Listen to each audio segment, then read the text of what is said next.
Coisa boa. Quanto que tá o ingresso para o clássico, Emerson? Tá 40 inteiro, 20 e meio. 40 e 20, então. O Vila que está cobrando 25 e 50, né, nos seus jogos. 25 no setor A e 50, aliás, 25 no setor B, 50 no setor A meia entrada. Então, o Atlético, R$ 20, né, basicamente, porque quem vai com a camisa paga só meia, né, também. Então, apenas R$ 20 aí para assistir o clássico contra o Goiás. 100% de reajuste, né, se a gente for olhar, porque antigamente o Atlético estava cobrando R$ 10 aí na Série B do Campeonato Brasileiro do ano passado. Eu falava aqui com a Ana e o Gader acabou caindo, Emerson, que o Atlético ontem precisou só de 45 minutos para vencer a Aparecidense, e você já havia destacado essa fragilidade, entendia que a Aparecidense não promoveria grande resistência ao Atlético por conta da qualidade do time. Sim, ontem o Atlético, eu não falo, nem precisou nem de 45 minutos, ele precisou nem de 22 minutos ali, depois do gol do Igor Henrique, as coisas ficou ainda mais fácil para o Atlético. A Aparecidense, ela respirando, né, com a ajuda de aparelhos, terminou o jogo aos trancos e barrancos, apesar de ter conseguido um gol ali no finalzinho, numa falha da defesa do Atlético.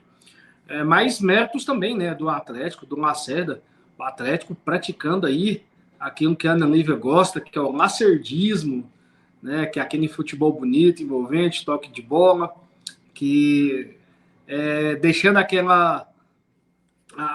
adjetivo de retranqueiro de lado e colocando o Atlético para jogar um futebol. É o segundo tempo em ritmo de treino, né? Mas a Aparecidense não ofereceu nenhum risco para o Dragão. Mas, Gianni, eu vejo algo muito interessante no Atlético, comparando com os dois rivais aqui da cidade, é que o Goiás teve um jogo fácil, né? E foi em Catalão lá e acabou empatando. O Vila venceu por 2-1 contra o Abecate, venceu a Napolina, mas levando sustos. E o Atlético ele se deu o luxo de jogar bem o primeiro tempo e usar os dois segundos tempos dos dois jogos para fazer testes, para conhecer jogadores, para o Lacerda conhecer jogadores ali na beira do campo, então em situação de jogo. Então acho bastante interessante isso daí. As vitórias do Atlético são construídas no primeiro tempo e no segundo tempo tem sido usado para o Lacerda promover esse, vamos se dizer, né, esse conhecimento aí dos jogadores em situação de jogo. Dá uma maior rotação ao elenco, né? Para o torcedor que não viu, né, não assistiu o jogo porventura, ou às vezes até assistiu, mas queria ver vocês falando sobre ele. Fala para mim aí das características do Klebert, que foi a grande novidade no time rubro-negro ontem. O Klebert muito forte, né, para um menino de 17 anos. Boa arrancada, bom passe, sabe, bom para roubar a bola, tomou conta do meio de campo, deixou o Igor Henrique livre para praticar o seu futebol. Ontem o Igor Henrique fez um primeiro tempo excelente, muito pela cobertura que ele teve do Klebert. Ali, esse menino vai ser um ativo e tanto para o Atlético. Não vou exagerar no que eu vou falar, já acompanhei esse menino na base, e o Atlético, se depender do Klebert, não vai sentir falta do Ronald, porque esse menino tem muito futuro, ele tem potencial e ele tem muito futebol, Jeremy. Ele é muito forte, muito agudo. Para 17 anos, ele tem uma maturidade muito grande dentro do campo. Então, vai ser um baita ativo. Atualmente, né, um ativo técnico para o Atlético e futuramente um baita ativo financeiro. Aí está, para você, torcedor atleticano, né, um resumo aí da capacidade do clássico, do Klebert. Sim, Ana? O que mais me incomoda na base hoje em dia é a falta de personalidade dos jogadores. É ser um atleta na base, quando entra no profissional, perna treme. É normal? É normal. Porém, os grandes jogadores, eles se diferenciam justamente quando tem a oportunidade não treme, joga normalmente. E a gente viu isso no Klebert. Tanto é que ontem, uma das primeiras entradas dele, né, o Emerson, quase que ele foi expulso, porque ele entrou com tanta sede, ele deu Sim. a famosa jantada no jogador da Aparecidense, que eu pensei se assim, se o juiz é um pouco rigoroso, complicava a vida do Atlético. Ele entrou com muita vontade, com muita sede, um jogador muito vigoroso assim fisicamente. Eu gostei muito da personalidade dele. Aí está. Agora a gente vai projetar o clássico contra o Goiás, né, no próximo domingo, no estádio Antônio Ascioli, Atlético e Goiás, domingo 16 horas. Tomara que não esteja aqui, assim, a gente vai escolhendo, tem que ser muita coisa, né? Porque tomara que não esteja aquele calor absurdo e tomara que não esteja chovendo, né? Então, assim, vai ficando, o filtro vai ficando muito fino, são muitas variáveis, né? Mas especialmente que a gente consiga ter um grande jogo lá no estádio Antônio Ascioli.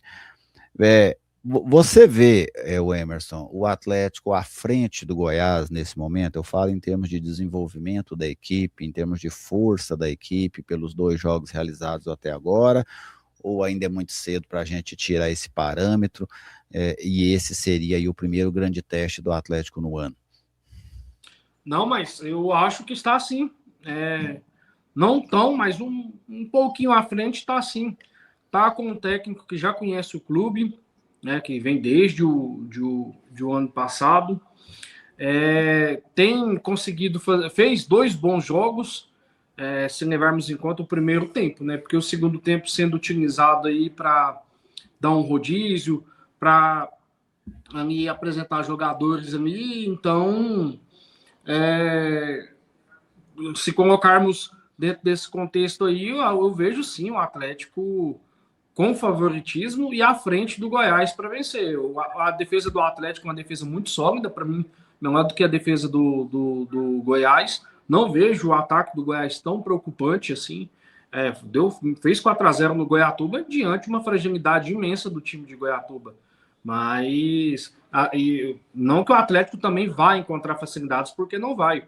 O Goiás tem um bom meio de campo, e uma defesa que, mesmo sendo a do Atlético menor, também é uma boa defesa.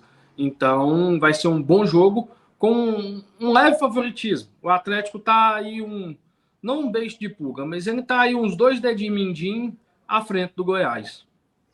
E você, Ana, você vê o Atlético nesse momento mais evoluído que o Goiás na temporada? Vê o Atlético mais forte para esse clássico contra o Goiás no domingo? Ou para você agora é que a gente vai conseguir medir as forças desses times aqui da capital a partir de agora, né? Que a cada domingo é um clássico. E clássico, você acompanha a cobertura aqui no Futebol 62, e esse vai ser o primeiro, se é o primeiro clássico do ano, é o primeiro nosso também aqui no pós-jogo, Ana. O que é que você projeta para esse clássico lá do Antônio, lá no estádio Antônio Ascioli, especialmente agora com, vamos dizer assim, com o viés rubro-negro? Eu vejo o Atlético com um pouco mais de favoritismo. É um Atlético até porque manteve o treinador, um Atlético que tem uma leitura melhor do que quer. O Lacerda já tem os atletas na mão. Por mais que houve uma troca muito grande de 2025 para 2026, mas é um Atlético que lê melhor o próprio técnico, então isso já dá uma vantagem. Um Atlético que joga em casa é outra vantagem, mas clássico se equilibra sempre. Parece um jargão, mas quando nós vamos para a realidade, esse jargão se concretiza, o jogo se equipara. Raramente nós temos aí uma diversidade de técnica, o time sobrepondo muito ao outro. Eu espero um jogo equilibrado com o Atlético com um leve favoritismo. Mas vale destacar isso que você fala, Girli, que realmente, de fato, aí vai ser a primeira vez que o Atlético, de fato, vai ser testado. A Aparecidense foi um adversário muito foi uma presa fácil, eu diria dessa maneira. E o Anápolis também não ofereceu muito no primeiro jogo. E aí agora nós vamos ver se foi porque o Atlético soube se impor, se os times de fato eram aquém do elenco do Dragão. Gader, o Atlético com 2 vitórias tranquilas até agora dentro do Campeonato Goiano, o Goiás com uma vitória muito tranquila também contra o Goiatuba e um empate muito questionado contra a equipe do Craque pela segunda rodada. Você vê o Atlético à frente do Goiás em termos de evolução, em termos de qualidade de jogo, ou para você é cedo para tirar essas conclusões? Você projeta um duelo muito acirrado lá no Antônio Ascioli? Gerli, é cedo, tá? Eu imagino que muita gente esperava que a gente tivesse uma postura onde colocasse o Atlético como um franco favorito. Se você olhar de forma muito fria e analítica, você vai entender que talvez o Atlético chegue um pouco melhor. 2 vitórias, fez 2 jogos tranquilos, teve até a oportunidade de diversificar seu time, testar peças, rodar elenco. Então, tudo isso coloca o Atlético com uma certa tranquilidade a mais para o jogo. Só que na prática, a gente tem um clássico onde o Atlético chega depois de 2 vitórias em times do interior que teoricamente teriam um nível técnico abaixo dos da capital, e eu falo bem teoricamente, tá? Porque isso se comprova mais na prática dentro de campo, recebendo um Goiás que vem de um jogo bem aquém do que se esperava. Fez uma goleada no primeiro jogo, mas no segundo já deixou a desejar. Então você talvez colocasse o Atlético como um favorito. Só que não é exatamente essa questão. São 2 equipes que vão entrar nesse jogo para realmente se provar. É o primeiro jogo em que essas equipes terão um desafio efetivo, real, e que o resultado desse jogo dará uma definição ou começará a dar uma definição para esse início de temporada. Então eu vejo bastante equilíbrio também. Eu acredito que o Atlético vai jogar em casa propondo o jogo, vai tentar ser mais incisivo, vai tentar impor seu futebol diante do Goiás, mas eu também vejo o Goiás colocando, pelo menos é o que se espera, né? Nós aqui, torcedores do Atlético, esperamos ver lá no Ascioli o Goiás que também vai tentar jogar, vai tentar fazer valer até o peso de sua camisa. Claro que como torcedor do Atlético, e também como estaremos lá no estádio, os torcedores do Atlético vão esperar um Dragão vencedor, um Dragão que jogue o jogo para ganhar diante do Goiás, mas eu vejo bastante equilíbrio, sim.